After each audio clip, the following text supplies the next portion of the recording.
Breaking news breaking news breaking news आजची बातमी आहे. लाडकी बहीण योजनेत मोठी कारवाई.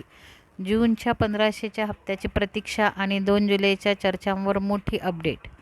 नमस्कार लाडक्या मैत्रिणींनो, लाडकी बहीण योजनेबाबत आज 3 महत्त्वाचे अपडेट्स समोर आलेले आहेत. जर तुम्ही या योजनेचे लाभार्थी असाल तर हा व्हिडिओ शेवटपर्यंत नक्की पहा.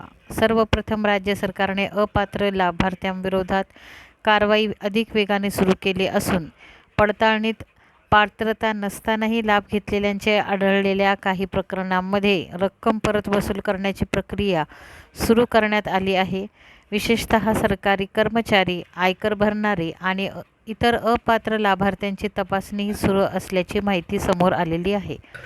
मात्र याचा अर्थ सर्व महिलांवर कारवाई होणार असा नाही. ज्या महिला सर्व निकष पूर्ण करून या योजनेचा लाभ घेत आहेत त्यांना घाबरण्याची गरज नाही. सरकारचा उद्देश फक्त अपात्र लाभार्थ्यांना योजनेतून वगळणे आणि लाभ योग्य महिलांपर्यंत पोहोचवणे हा असून सध्या दुसरी मोठी अपडेटही समोर येत आहे. जून महिन्याच्या 1500 रुपयाच्या हप्त्याची अनेक महिला अजूनही प्रतीक्षा करत आहे. हप्ता कधी जमा होणार याबाबत अधिकृत तारीख अद्याप जाहीर करण्यात आलेली नाही. त्यामुळे सोशल मीडियावर फिरणाऱ्या कोणत्याही तारखांवर विश्वास ठेवण्याऐवजी सरकारच्या अधिकृत घोषणेची वाट पाहणे महत्त्वाचे ठरणार आहे. आता तिसरी अपडेट. 2 जुलैपासून eKYC सुरू होणार, नवीन नोंदणी सुरू होणार किंवा मोठी घोषणा होणार असे अनेक मेसेज सोशल मीडियावर व्हायरल होत आहे. पण सध्याच्या घडीला या दाव्यांना सरकारकडून अधिकृत दुजोरा मिळालेला नाही. त्यामुळे अशा बातम्या अंतिम समजू नका.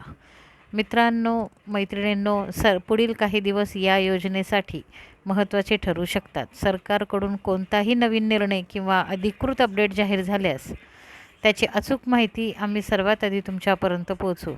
तोपर्यंत तुमचे आधार कार्ड, बँक खाते आणि इतर आवश्यक कागदपत्रे अद्ययावत ठेवा आणि अधिकृत माहितीलाच प्राधान्य द्या. धन्यवाद.